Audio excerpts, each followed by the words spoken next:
What's going on, guys? And I'm back today with another video, and I'm going to be going over the importance of risk management.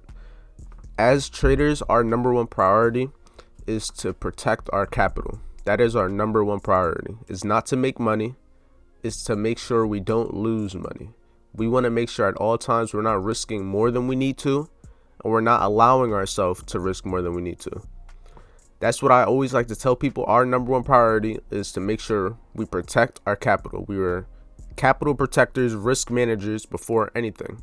Because if you don't use proper risk management, you're never going to be able to gain the consistency that you want to gain to be able to make the profits that you want to make. It all starts with risk management. So the first thing I'm going to be going over is proper risk to reward. Most of you guys probably understand the concept of risk to reward. And basically, risk to reward is just understanding how much you're going to risk to be able to make a certain amount of money. So if you're risking $50, you at least want to be risking $50 to make $50 to $100. You're not going to risk $50 to make 30. It doesn't make sense, because in that case, if you're risking $50 to make, say, $50 or $40, one loss is going to always be bigger than one win. You want to make sure your wins are always greater than your losses, so that even though if you lose a trade, it's not going to affect your capital or your trade account balance as much as it would if your risk to reward isn't there. So let me just show you a visual example. So say, for example, you took this trade. This is just random area. You're risking, this is a lot, low key, but okay, just for the video's sake, you're risking 180 pips, which I would never do unless you're really swing trading. You're at least going to want to have a take profit of minimal 180 pips. I would not go any lower, because this is a 1-to-1 trade. So in this case, you would risk whatever amount. Say you're risking $100. Say you're risking $180. You're risking $180 to potentially make $180, and this is just 1-to-1. I usually like to go to 1-to-2s at least. So if you're risking $180, you're risking $180 to potentially make $360. So now in this case, if you win this trade, you understand that now that you're up $360, if you risk, say, now you go take another trade. I'm just showing you guys random examples. So say you risk another trade, you wanted to get into a sell here or something, and you're risking around the same thing, 180 pips. So now you're up $720. So you're up basically 4% from the risk on these both trades. So now say you take another trade, you lose it. Now you're down $180. If you're down $180, now you're still up $540. If you lose another trade after that, you're still up $360. If you lose another trade after that, you're up $180. You see what I mean? When you have proper risk management and risk to reward, you're at least going to protect yourself from when you come into a lose streak. You're not going to be losing more money than you would win on a win streak. So say you have 3 trades risking 180 pips, 1-to-2s. So you take 3 trades, you win all 3. You're up $540. Say then you lose 2 trades. Now you're back to 180. Say you win a trade, you're back up. You see what I mean? This is just basic stuff. It's basic. If you risk $50, you at least want to make 100, because now you understand if you lose another trade, you're not going to be negative. You're still going to be in profit or break even. This is how you sustain building an account balance. It's how you sustain building your equity. It's risk to reward. Risk to reward is very important, and is only one of the concepts I'm going to be going over. The next concept is going to be leaving runners. This is one thing that I always tell my people in this Telegram chat when I'm in trades, doing all that stuff. I always tell them to leave runners. That is very important, especially when you trade on pairs such as US30, where you could have runs that you could have major runs. So let's just go to an example like this. If you would have left if you were trading within this whole range here, in any buy, in any, say you were getting into buys, this is, let me see how long this is. This is in the span of, it's not working. Here, let me just get rid of this. You guys see it? But say that you're trading from here to here. This is 39 days. So if you, within this 39 days, if you would have got into any buys trades and won those trades, if you would have had a runner from anywhere, say you got into trades down here, say over here, maybe say you got into buys here, maybe say you got buys somewhere over here, if you would have left a runner on any one of those trades, all those trades will still be in profit, and those runners will still be running, potentially even to run even higher. So when I say leave a runner, say for example you wanted to get into a trade over here or something. So this is just random example. I'm gonna just say you wanted to get into a trade over here. Didn't mean to do that. Say you got into a trade over here or something. You had your stop loss under here and take profit wherever. Once you get to say a 1 to 2 or 1 to 3, wherever you're comfortable with taking majority of your profit, I always tell people to leave at least 10% to 5% runner of the trade. So say you have a 10-cent lot on US30, so a 0.10, and you take out 0.9 at your say 1 to 2 or 1 to 3, whatever you want to do. At least leave the 1.01 to keep on running, and just leave it. Break the trade even and let the runner run. Because in this case, you would have got majority of your profit. You would have taken majority of your profit at 550 pips. But if you left that 0.01 runner, it would be all the way up 1,877 pips. So that 0.01 will be up $1,800 just from that. Just from leaving the runner. It's already break even. You just leave it. The one thing you can't really do when leaving a runner is when you're trading smaller trade accounts. So say you only use a 0.02 or a 0.1. You can't really leave runners because is that you don't really have that large lot size. But for anyone that's using say a 0.2 or up, I always recommend them to use a runner, because these runners are going to make so much money for you. Not every runner is not going to catch a full move, but that one runner from maybe 1 month or 1 week that you left the runner and it's still running is going to make you a lot of money. And just keep letting it run, because the thing about the runner is not a major percentage of your account.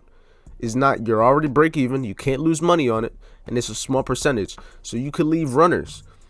I wish I would have been taking my own advice months ago when US30 was at really low prices, such as 24,000, 26,000 after the pandemic, because this whole drop was the pandemic. If you would have got into any buy trades throughout this whole time and just left a runner, do you know how much money you would be up right now? Let's just look here. Say you got to buy somewhere over here. From there up is 8,800 pips. That's a lot. A 0.01, that's $8,000 on a 0.01, the smallest lot you could have on US30. Understand that. Just from leaving a runner. And that could still happen here. Even if you say whenever US30 is going to drop, you want to catch the drop. If you could leave a runner whenever, say you got sell trades wherever, somewhere up here, and you leave a runner with that trade, and the price then falls maybe all the way down, that one runner 0.01 is going to be 7,800 pips, $7,800 from a 0.01. You guys got to understand that the lot sizes, it doesn't matter how big they are. It's about the amount of pips that is going to move. And over time, with a pair such as US30, this is the pair I trade strictly, so that's why I'm always talking about it. You could catch major moves like that just from leaving a runner. So that's just another tip that I give you guys. Leave a runner at all times, because yes, majority of the time that runner will get stopped out. But keep in mind, you're not risking nothing. That runner is going to be broke even, or maybe even trailing it in profit. I personally don't like to put my runners in profit, because my majority of the time they get stopped out. So I leave it at break even, and if it keeps on running, it runs. You might catch an extra 300 pips, you might catch an extra 100 pips, but that's always extra profit on top of what you already made just from leaving a small position open. And also, the benefit of leaving a runner is when you start to leave these runners, you start to gain more patience. You start to learn swing trading. You're not as greedy. You learn to leave trades and let them run. You're not always going to be scalping. You're going to learn to actually swing trade and hold a trade for a longer amount of time. And once you're able to up those lot sizes, those small runners, you can even leave a 0.10 runner. So say you have a 1 lot on US30 at 1.00. You secure majority of your profits. You take 0.90 off, whichever, say up 100 pips on that. You take off $900. You leave a 0.10 runner. If that 0.10 runner runs 100 pips, you're going to make an extra $1,000 just from that 0.10 runner. You understand? So that's just one thing I tell everyone: leave a runner at all times, because you never know what the market's going to do, and you never know what kind of move that's about to happen next. You might get stopped out one day with your runner. The next day, your runner might catch 500 pips. You never know. So it's just better to leave that runner, because you could always catch that extra move and gain them extra percentages that you might have never even caught. So on to the third tip I'm going to tell you guys is cutting losing trades. This is another major thing with risk management. When you're cutting losing trades, you're making sure you lose less money than what you originally wanted to lose. And a way that I tell people to do that is, say, for example, you wanted to get into a trade here. Didn't mean to do that. Say right here. You wanted to get into, let's go down time frame. Say you were trying to buy in this case. Where would you have your stop? Maybe right under here, 30 pips. For potential, maybe you're trying to get 100 pips, just for simple number sake. What I tell everyone is, if you're risking, say, 30 pips, at least cut the trade in half by taking 50% of that trade off once it's past 50 pips. Not 50 pips, 15. So right here, once price starts to trade back down into your loss, when it goes to 50% of your stop loss, I personally like to take 50% of my trade off, because now if price continues to fall, I'm not going to lose that full. So say you're risking $30 on this trade to make 100. Say it comes down to this right here, past the 50%. If you cut 50% off, you're already taking less risk off. So now, instead of risking that full $30, when price comes down, you'll probably lose maybe 15. And the thing with cutting it at 50% is, when half of your stop loss is getting pushed through, it's more than likely going to hit stop loss. It's more than likely going to hit stop loss. Just always keep that in mind. Another way you could look at it also is by, if a low is broken. So say this 30-minute low or hourly low gets broken, take 50% of that trade off, because it's more than likely going to go the opposite direction of you. You don't want to hold a losing trade, because that's how you lose money. You want to be able to take risk off and cut trades fast. And that all comes with experience, because yes, it's going to be hard to understand when a trade is going wrong in the beginning, but after multiple times of doing this, you're going to understand when and what a losing trade looks like. So let's just take this example just like this. Price starts going in your direction, you're in profit, but then what happens? Price comes back down. But what happened if you would have took 50% off right here? And it did come in his stop loss. If you would have took 50% once right here, started getting broken through, you wouldn't have lost that full $30. You would have lost $15, because if you took half of it off, $30 you were risking, took half of that off once 50% is broken, you would have risked only $15 from the initial 30. You see what I mean? So now, when those trades, say you took 50% off, but price does continue going profit, you're still in the trade. You're not losing out on that trade. That's why you take 50% off. You don't want to take the whole trade off when it breaks 50%, because there is still a chance that your trade idea works out. But the reason you're taking 50% off is because you want to take less risk. I'm going to say it again. You want to take less risk. You don't want to risk more than you want to. If a trade is going into drawdown, it's showing you that is more than likely not going to go your direction. Why are you going to hold a losing trade? It just doesn't make sense. So just make sure you cut losing trades fast. I personally like to cut 50% of the trade off when 50% of my stop loss is getting broken through. So if you're risking 50 pips and you're in 25 pips of drawdown, I like to cut 50% of my position off, because I want to make sure I'm not losing as much money as I personally would want. So onto my Next step, tip, whatever you guys want to classify it as, you always want to have a max stop loss. I personally like to have 50 to 60 pip max stop loss. I will never have a trade that is larger than a 50 to 60 pip stop loss. 50 pips is usually what I like to have because it gives me enough room with US 30, but it also is small enough to give my trade breathing room. But it's always good to have it. You always want to keep in mind how much money you're willing to lose. So say with me, 50 pips, I know the lot sizes by heart. I usually use a 0.20%, a 0.20 on a 50 pip stop loss. So you're risking about $1,000. And that's just mentally, I know that. It's always going to be different. So say you have $1,000 account and you're risking 50 pips, you're risking more than likely $50 on a 0.01. So when that 50 pips is your max stop loss, you always know how much you're willing to lose and you know how much you're willing to take on a trade. So if a trade gives you a 100 pip stop loss and that's just the best you're going to get, don't take that trade. It's not worth it. Are you really going to risk 10% of that $1,000 account for a trade that might go your way? You never know what is always going to happen in trading. You just want to take the logical, most probability. That I think I said that all wrong. I fucked that all up. But you just want to take what's more logical to happen. You don't want to take unnecessary trades.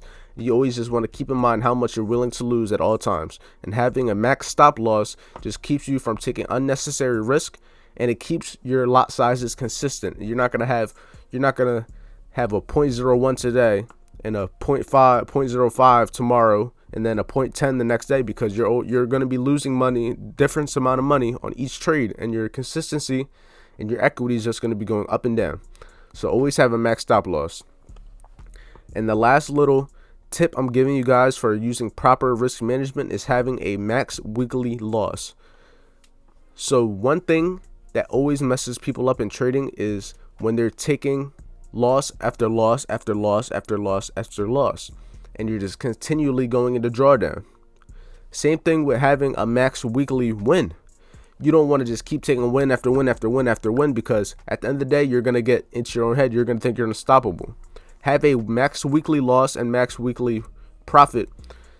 So say on $1,000 account, your max weekly loss is maybe $250, which is 25%, but that's a big amount. But on $1,000 account, you're going to have to make a bigger risk to get those gains that you want. So say you have that max weekly loss of $250. So say you lose all that money, $250 by Wednesday. Don't trade the rest of the week.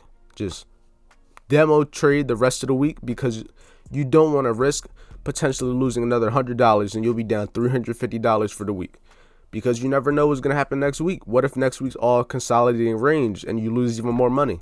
You just want to keep yourself out of those positions and keep yourself in position to keep winning. The same thing will happen to max win. Say your max win is maybe $350, $400. It all depends on your account size at the end of the day. So once you get to those gains, stop trading. If you make that money by Tuesday, don't trade the rest of the week. You're good. You made your weekly profit gain, and just leave it at that. You'll be ready next week. Get mentally prepared for next week.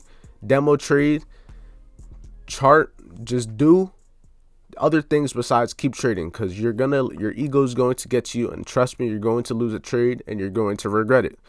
Nothing's worse than being up a lot of money early in the week and then losing all of it by the end of the week. That's the worst feeling ever. Trust me. Have a max weekly loss and max weekly profit gain. And the last tip that I'm going to give you guys is to make sure you're risking a certain percent of your account at all times. You never want to over leverage on your account. The only time I tell people to over leverage is if you have an account meant for over leveraging. You never want to use your main trade account and over leverage it, because when you over leverage, you're going to take a larger loss than you would really want to. So basically, the simplest way is to risk a certain percentage. I usually tell people risk 1 to 5% depending on the size of your account. The larger the account, the less you can risk. The smaller the account, the more you're going to have to risk, because you don't have that leverage to be able to risk 1%, because on $1,000, risking 1% is risking $10. So you would have to basically be scalping to be able to use those percentages. So on $1,000 account, you're going to more than likely have to risk 5% to 10%. But say you have $100,000 account, for example, risking 1% is risking $1,000. And same thing, if a $50,000 account, if you're risking 1%, you're risking $500. So you're able to make those bigger returns with a smaller risk. But the way you gain consistency is by risking the same amount every time. You don't want to risk 2% today, 5% tomorrow, 3% the next day, 10% the next day, because your gains are all going to be everywhere. Your wins are going to be not the same. Your losses are not going to be the same. It's just going to be losses and wins that are not equal. But if you can consistently gain 2% here, 3% here, 2% here, 3% here, lose 1%, lose 1%, gain 2%, lose 1%, gain 3%, lose 1%, you're going to be able to gain consistency with growing your equity. So let me say it again, risk 1 to 5% on your account. That's what I usually tell people. The smaller the account, you're going to have to risk more, unfortunately. But if you don't want to risk that much of your account, just keep on working and put more money into that trade account. There's no way around it. It is what it is. There's funding programs, funding talent, FTMO, FX Seed. There's a lot of ways you can get funded nowadays. So there's no excuses to why you can't get a larger account. You're either going to have to work more hours to put that money into your trade account, or you're going to have to get a funded account. I don't know what to tell you. But the way you gain consistency is by risking the same percentages every time. So if you risk 1% today, risk 1% tomorrow, risk 1% the next day, and then maybe risk 2% if you're up a lot of money. You get what I'm saying? Don't over leverage. Over leveraging is how you lose money, and you just don't want to do it. It's just going to lead into a cycle of over leveraging, and you're going to lose more money than you plan to. If you're going to over leverage, make sure you have an account separately for over leveraging and putting higher lot sizes, because you want to be able to lose. You got to be able to lose that whole account if it comes down to it. Don't trade with money you're not willing to lose. So that's really it. This is just a short video explaining the importance of risk management and how to use proper risk management. At the end of the day, like I said, we are risk managers first and traders second. You want to protect your capital at all times, and you always want to make sure you're risking less money than you're willing to gain. So if you're risking $50, you want to be at least able to make $100 or more on that trade, because now you could lose 2 trades and you'll only be back to break even. It makes you able to continuously do the same thing and grow that consistency. You can't do that when you're risking $50 to make $50 and you're losing a trade here, winning a trade, losing a trade, winning a trade, winning a trade, losing a trade. You're not going to go nowhere. You're going to stay consistent, and you're going to stay not consistent. You're going to stay consolidating basically, and you're going to be break even. If you're risking more than you're going to get from the reward of that trade, you're not going to go nowhere. And that's how you stay in drawdown, and that's how and why your equity is not going up. Use proper risk management. Leave runners to capitalize on the full moves. Cut your trades early, 50%, so you don't lose as much money as you originally wanted to. Have a max stop loss, a max weekly loss, and a max weekly profit. So that's really it. Hopefully these concepts you guys could just trust me, just try them out. They'll work for you. If they don't work, then you don't got to do it. You're not going to die. But trust me, try it, and just let me know in the comments how it works for you. Like, comment, subscribe.